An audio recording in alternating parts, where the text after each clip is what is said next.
ನಮಸ್ತೆ ಎಲ್ರಿಗೂ, welcome back ನನ್ನ ಚಾನಲ್ಗೆ. ಶಿವರಾತ್ರಿ ಹಬ್ಬದ ದಿನ ರಾತ್ರಿಯಿಂದ ವಿಡಿಯೋನ ಶೂಟ್ ಮಾಡ್ತಾ ಇದ್ದೀನಿ. ನನಗಂತೂ ಬುದ್ಧಿ ತಿಳಿದಾಗಿಂದನೂ ಶಿವರಾತ್ರಿ ದಿನ ಜಾಗರಣೆ ಮಾಡಬೇಕು ಅಂತ ಅಂದ್ಕೊಳ್ತಾನೆ ಇರ್ತೀನಿ. ಆದರೆ ಇವತ್ತಿನವರೆಗೂ ಇಡೀ ರಾತ್ರಿ ಜಾಗರಣೆ ಮಾಡೋಕ್ಕೆ ಆಗ್ತಾನೆ ಇಲ್ಲ. ಉಪವಾಸ ಅಂತೂ ಹೆಂಗೋ ಮಾಡಿಬಿಡ್ತೀನಿ, ಆದರೆ ಜಾಗರಣೆ ಮಾತ್ರ ಇಡೀ ರಾತ್ರಿ ಆಗ್ತಾನೆ ಇಲ್ಲ. ಇತ್ತೀಚೆಗೆ ಉಪವಾಸನೂ ಇಲ್ಲ. 2-3 ವರ್ಷ ಆಯಿತು ನಾನು ಶಿವರಾತ್ರಿಗೆ ಅಂತ ಹೇಳಿ ಉಪವಾಸ ಇದ್ದಿದ್ದಲ್ಲ. ಆದರೆ ಜಾಗರಣೆ ಮಾತ್ರ ಒಂದು 12:30-1 ಗಂಟೆವರೆಗೂ ನಾನು ಜಾನು ಇಬ್ಬರು ಕೂತ್ಕೊಂಡು ಸದ್ಗುರುದು ಎಲ್ಲ ನೋಡ್ತಾ ಇದ್ವಿ, ಪ್ರವಚನ ನೋಡೋದು. ಮತ್ತು ಈ ಸಲ ಅಭಿಷೇಕ ಎಲ್ಲನೂ ಮಾಡ್ತಾಯಿದ್ರು, ತುಂಬಾ ಚೆನ್ನಾಗಿತ್ತು ನೋಡೋದಕ್ಕೆ. ಸೊ ಅದನ್ನೆಲ್ಲ ನೋಡಿಕೊಂಡು 1 ಗಂಟೆ ಹಾಗೆ ಮಲ್ಕೊಂಡ್ಬಿಟ್ವಿ. ಸೊ ಇಡೀ ರಾತ್ರಿ ಆಗ್ತಾನೇ ಇಲ್ಲ. ನೋಡೋಣ, ಇನ್ನೊಂದು ಸ್ವಲ್ಪ ಮಕ್ಕಳೆಲ್ಲ ದೊಡ್ಡವರಾದಮೇಲೆ ಇಡೀ ರಾತ್ರಿ ಜಾಗರಣೆ ಇರೋಕ್ಕಾಗತ್ತಾ ನೋಡೋಣ. ಮತ್ತು ಇವತ್ತಿನ ವಿಡಿಯೋ ಪೂರ್ತಿ ನೋಡಿ. ಪುಟಾಣಿ ವ್ಲಾಗ್ ಆಗಿರುತ್ತೆ. ಹೆಚ್ಚಾಗಿ ಮಕ್ಕಳು ತುಂಟಾಟ ಮತ್ತು ಅವ್ರ ಮಾತುಗಳು, ಅವರಿಬ್ಬರು ಕಾನ್ವರ್ಸೇಷನ್ ಹೇಗಿರುತ್ತೆ ಅಂತ ಇವತ್ತಿನ ವಿಡಿಯೋನಲ್ಲಿ ಹಂಚ್ಕೊಂಡಿದ್ದೀನಿ. ಹಾಗಾಗಿ ತಪ್ಪದಂಗೆ ಕಡೆ ತನಕ ನೋಡಿ, ಆಯಿತಾ?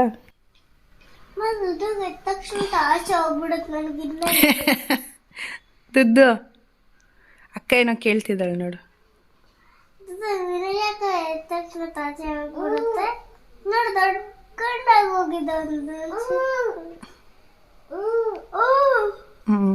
ಎಲ್ಲದಕ್ಕೂ ಹಿಂಗಮ್ಮ ಚಿನ್ನ. ದುಡ್ಡು ಅಕ್ಕ ಬಟ್ಟೆ ಮೇಲೆ ಏನಿದೆ ಅಮ್ಮ? ಹಾಂ, ಹೂ ಏನಿದೆ ಅಪ್ಪ? ಅಪ್ಪುಜಿ ತಕ್ಕಜಿ.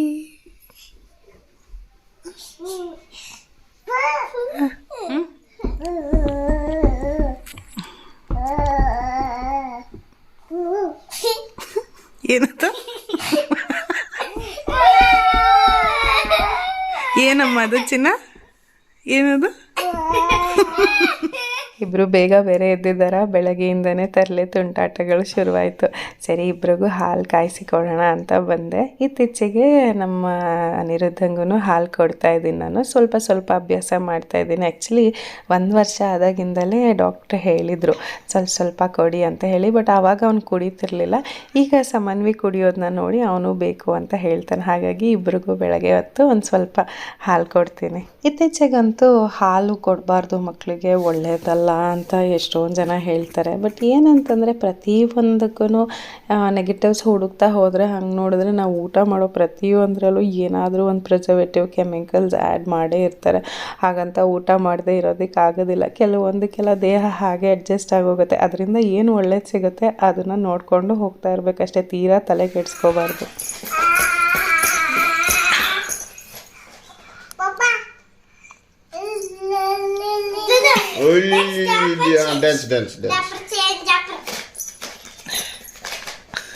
Dance.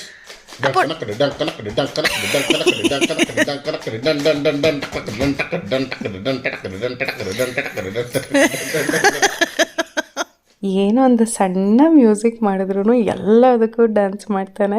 2 ಕಡ್ಡಿ ತೊಗೊಂಡು ಲೋಟದ ಮೇಲೆ ಡಣ್ ಅಂತ ಹೊಡೆದ್ರೆ ಸಾಕು, ಅದಕ್ಕೂ ಡ್ಯಾನ್ಸ್ ಮಾಡ್ತಾನೆ. ಬಹಳ ಪ್ರೀತಿ ಡ್ಯಾನ್ಸ್ ಮಾಡೋದು ಅಂತಂದರೆ. ಕೆಲವು ಸಲ ಅನಿಸುತ್ತೆ ಪುಟ್ಟ ಮಕ್ಕಳು ಮನೇಲಿದ್ರೆ ಹೊತ್ತು ಹೋಗೋದೇ ಗೊತ್ತಾಗಲ್ಲ ಅಂತ. ಅದೇ ಥರನೇ ಪುಟ್ಟ ಮಕ್ಕಳು ಮನೇಲಿದ್ರೆ ಕೆಲಸನೂ ಹರಿಯೋದಿಲ್ಲ, ಕೆಲಸ ಮಾಡ್ಕೊಳ್ಳೋಕ್ಕೆ ಆಗಲ್ಲ, ಸಮಯನೇ ಸಾಲಲ್ಲ ಅಂತಲೂ ಅನಿಸುತ್ತೆ. ಮತ್ತೀಗ ನಾನಿಲ್ಲಿ ತಿಂಡಿಗೆ ರೆಡಿ ಮಾಡ್ತಾಯಿದ್ದೀನಿ. ಇವತ್ತು ರವೆ ಇಡ್ಲಿ ಮಾಡ್ಕೊಳ್ತಾ ಇದ್ದೀನಿ. ರವೆ ಇಡ್ಲಿಗೆ ಕ್ಯಾರೆಟು ಮತ್ತು ಕೊತ್ತಂಬರಿ ಸೊಪ್ಪು, ಕಾಯಿ ತುರಿ ಎಲ್ಲ ಸ್ವಲ್ಪ ಜಾಸ್ತಿ ಹಾಕಿ ಚೆನ್ನಾಗಿರುತ್ತೆ. ಕಾಯಿ ತುರಿ, ಕೊತ್ತಂಬರಿ ಸೊಪ್ಪು, ಕ್ಯಾರೆಟ್ ಎಲ್ಲ ಜಾಸ್ತಿ ಹಾಕಿದ್ರೆ ರವೆ ಇಡ್ಲಿ ತುಂಬ ರುಚಿಯಾಗಿರುತ್ತೆ. ಸರಿ, ಸಮನ್ವಿನೂ ಮನೆಯಲ್ಲೇ ಇದ್ಲಲ್ಲ, ಹಾಗಾಗಿ ಅವಳಿಗೂ ತುಂಬ ಇಷ್ಟ ಆಗುತ್ತೆ. ರವೆ ಇಡ್ಲಿ ಮಾಡಿ ಕಡಲೆಕಾಯಿ ಚಟ್ನಿ ಮಾಡಿದ್ರೆ ಇಷ್ಟ. ನನಗೆ ರವೆ ಇಡ್ಲಿ ಜೊತೆ ಟೊಮ್ಯಾಟೊ ಚಟ್ನಿ ಇಷ್ಟ ಆಗುತ್ತೆ. ನಮ್ಮ ಮನೇಲಿ ಹೇಗಂತಂದರೆ ಕಡಲೆಕಾಯಿ ಚಟ್ನಿ ಬಿಟ್ಟು ಬೇರೆ ಯಾವ ಚಟ್ನಿನೂ ತಿನ್ನೋದಿಲ್ಲ. ಹಾಗಾಗಿ ನನಗೂ ಬೈ ಡಿಫಾಲ್ಟ್ ಅದನ್ನೇ ತಿನ್ನೋ ಥರ ಆಗೋಗಿರುತ್ತೆ.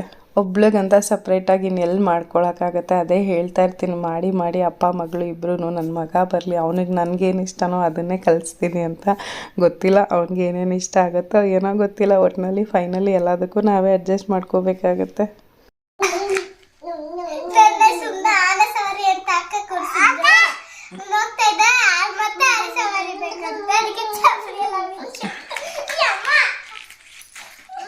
ಮತ್ತೇನು ಗೊತ್ತಾ, ಶಿವರಾತ್ರಿ ಆದ ಮಾರನೇ ದಿನ, ಸಾಮಾನ್ಯ ಶಿವರಾತ್ರಿ ದಿನ ಉಪವಾಸ ಮಾಡಿ ಜಾಗರಣೆ ಮಾಡಿರ್ತಾರಲ್ವ, ಮಾರನೇ ದಿನ ಹೋಳಿಗೆ ಅಡುಗೆ, ಹಬ್ಬದ ಅಡುಗೆ ಎಲ್ಲ ಮಾಡಿ ಹಬ್ಬ ಮಾಡ್ತಾರೆ.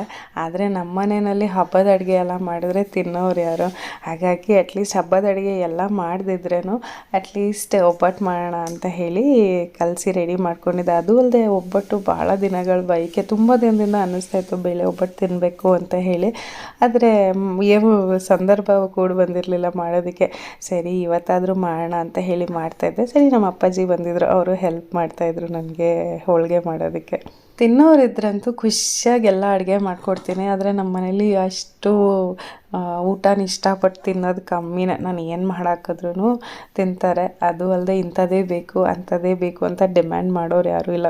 ಆದರೆ ನನಗೆ ಆ ಎಂಥೂಸಿಯಾಸಮ್ ಜಾಸ್ತಿ, ಎಲ್ಲ ಥರ ಅಡುಗೆ ಮಾಡಬೇಕು, ಜಾಸ್ತಿ ಮಾಡಬೇಕು ಅಂತ. ಆದರೆ ತಿನ್ನೋರೇ ಇಲ್ಲ ಅಂತಂದರೆ ಎಷ್ಟು ಅಡುಗೆ ಮಾಡಿದರೂ ಉಪಯೋಗ ಆಗೋದಿಲ್ಲ. ಹಾಗಾಗಿ ಈ ಥರ ಸಂದರ್ಭಗಳು ಬಂದಾಗ ಅಟ್ಲೀಸ್ಟ್ ಈ ಥರ ಸಣ್ಣ ಪುಟ್ಟ ಒಬ್ಬಟ್ಟು ಅಂದರೆ ಸಮನ್ವಿ ತಿಂತಾಳೆ. ಈ ಥರ ಬಿಸಿ ಬಿಸಿಯಾಗಿ ಒಬ್ಬಟ್ಟು ಮಾಡಿ ತುಪ್ಪ ಹಾಕ್ಕೊಟ್ರೆ ತಿಂತಾಳೆ. ಅವಳಿಗೆ ಒಬ್ಬಟ್ಟು ಜೊತೆ ಗಸಗಸೆ ಪಾಯಸ ಇರಬೇಕು.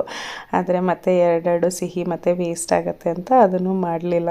ಮತ್ತು ಇಲ್ಲಿ ಹೋಳಿಗೆ ರೆಸಿಪಿನೂ ಏನು ಶೇರ್ ಮಾಡಿಲ್ಲ, ಯಾಕಂದರೆ ಆಲ್ಮೋಸ್ಟ್ ಎಲ್ಲರಿಗೂ ಗೊತ್ತೇ ಇರುತ್ತೆ ಹೋಳಿಗೆ ಹೇಗೆ ಮಾಡೋದು ಅಂತ. ಎಲ್ಲರೂ ನಿಮ್ಮ ಮನೆಗಳಲ್ಲಿ ಮಾಡೇ ಇರ್ತೀರ. ಸೊ ನಾನೇನು ಹೊಸದಾಗಿ ಮಾಡ್ದಿರೋದೇನು ತೋರಿಸೋದೇನು ಬೇಡ ಅಂತ ಹೇಳಿ ಆ ರೆಸಿಪಿನ ಹಂಚ್ಕೊಂಡಿಲ್ಲ. ಮತ್ತೊಂದೇನು ಗೊತ್ತಾ, ಈ ಥರ ಎಲ್ಲ ಸಿಹಿ ಊಟ ಅಥವಾ ಹಬ್ಬದ ಅಡುಗೆ ಮಾಡಿದ್ರೆ ಎಲ್ಲರೂ ಸೇರ್ಕೊಂಡಿರ್ಬೇಕು. ಫ್ಯಾಮಿಲೀಲಿ ಎಲ್ಲರ ಜೊತೆಯಲ್ಲಿದ್ದರೆ ಹಬ್ಬದ ಊಟ ಮಾಡೋದಕ್ಕೆ, ಅಡುಗೆ ಮಾಡೋದಕ್ಕೂ ಊಟ ಮಾಡೋದಕ್ಕೂ ಒಂದು ಚಂದ. ಯಾರೂ ಇಲ್ಲ ಇಬ್ಬಿಬ್ಬರೇ ಮೂರೇ ಜನ ಅಂತಂದರೆ ಅಯ್ಯೋ ಬಿಡು ಎಲ್ಲಿ ನಡೆಯುತ್ತೆ ಹಬ್ಬದ ಅಡುಗೆ ಎಲ್ಲ ಏನಕ್ಕೆ ಮಾಡಬೇಕು ಅಂತ ಹೇಳಿ. ಸದ್ಯ ಈ ಸಲ ನಮ್ಮ ಅಪ್ಪಾಜಿ ಆದರೂ ಜೊತೆಗಿದ್ದರು, ಹಾಗಾಗಿ ಪರವಾಗಿಲ್ಲ ಅಂತ ಹೇಳಿ ಒಬ್ಬಟ್ಟು ಮಾಡಿದ್ದೆ. ಮತ್ತೀಗ ಸಂಜೆ ಮೇಲೆ ಇದು ವಿಡಿಯೋ ಮಾಡ್ಕೊಂಡಿರೋದು. ಸಂಜೆ ಮೇಲೆ ದೇವಸ್ಥಾನಕ್ಕೆ ಹೊರಟಿದ್ದೀವಿ. ಏನು ಗೊತ್ತಾ, ನೆನ್ನೆ ಅಂದರೆ ಶಿವರಾತ್ರಿ ದಿನ ದೇವಸ್ಥಾನಕ್ಕೆ ಹೋಗೋಣ ಅಂದರೆ ತುಂಬ ರಶ್ ಇತ್ತು ಎಲ್ಲ ದೇವಸ್ಥಾನಗಳಲ್ಲೂ. ಮಗುನ ಕರ್ಕೊಂಡು ಹೋಗೋದು ಕಷ್ಟ ಆಗುತ್ತೆ ಅಂತ ಹೇಳಿ ಹೋಗಿರಲಿಲ್ಲ. ಸರಿ ಇವತ್ತಾದರೂ ಹೋಗಿ ಬರೋಣ, ಖಾಲಿ ಇರುತ್ತೆ ಅಂತ ಹೇಳಿ ರೆಡಿಯಾಗಿ ಹೊರಟಿದ್ದೀವಿ ದೇವಸ್ಥಾನಕ್ಕೆ. ಮತ್ತು ಇಲ್ಲಿ ನಾನು ಹಾಕ್ಕೊಂಡಿರೋ ಡ್ರೆಸ್ಸು ನಮ್ಮ ಆ್ಯನಿವರ್ಸರಿಗೆ ನಮ್ಮ ಅಪ್ಪಾಜಿ ಕೊಡಿಸಿದ್ದು. ನಂಗೆ ತುಂಬ ಇಷ್ಟ ಆಯಿತು ಡ್ರೆಸ್ಸು. ಇದಕ್ಕೆ ಜೊತೆಗೆ ಒಂದು ಮ್ಯಾಚಿಂಗ್ ಜುಮ್ಕಿನೂ ತೊಗೊಂಡಿದ್ದೆ. ಸೊ ಅವತ್ತಿಂದ ಹಾಕ್ಕೊಳ್ಬೇಕು ಅಂತ ಅಂದ್ಕೊಂಡಿದ್ದೆ, ಆಗಿರಲಿಲ್ಲ. ಸೊ ಇವತ್ತು ದೇವಸ್ಥಾನಕ್ಕೆ ಹೋಗ್ತಿದ್ದೀವಲ್ಲ ಸರಿ ಅಂತ ಹಾಕ್ಕೊಂಡು ರೆಡಿಯಾಗಿದ್ದೀನಿ. ಹೊಸ ಜುಮ್ಕಿ, ಈ ಥರ ಆರ್ಟಿಫಿಷಿಯಲ್ ಜುಮ್ಕಿಗಳು ಹಾಕಿ ಎಷ್ಟೋ ದಿನ ಆಗೋಯ್ತು. ಈ ಥರ ರೆಡಿಯಾಗಿಯೇ ಯಾವುದೋ ಕಾಲ ಆಗೋಯ್ತು, ಟೈಮ್ ಇರೋದಿಲ್ಲ. ಇವತ್ತು ಸ್ವಲ್ಪ ಆರಾಮಾಗಿ ಖುಷಿಯಾಗಿ ರೆಡಿಯಾಗಿ ದೇವಸ್ಥಾನಕ್ಕೆ ಹೊರಟಿದ್ದೀವಿ. ಮಕ್ಕಳೆಲ್ಲ ಆದಮೇಲೆ ಅಟ್ಲೀಸ್ಟ್ ಸ್ವಲ್ಪ ದಿನದವರೆಗೂ ನಮ್ಮನ್ನು ನಾವು ಗಮನಿಸ್ಕೊಳ್ಳೋದು ಕಮ್ಮಿ ಆಗಿಬಿಡುತ್ತೆ ಅನಿಸುತ್ತೆ. ಬರೀ ಅವ್ರ ಕಡೆನೇ ಹೆಚ್ಚು ಗಮನ ಹೋಗ್ತಾ ಇರುತ್ತೆ. ದಿತ್ತಾನಿ ಯಾರು ದಿತ್ತಾನಿ? ದಮ್ಮತಾನಿ. ಯಾರು ದಮ್ಮತಾನಿ?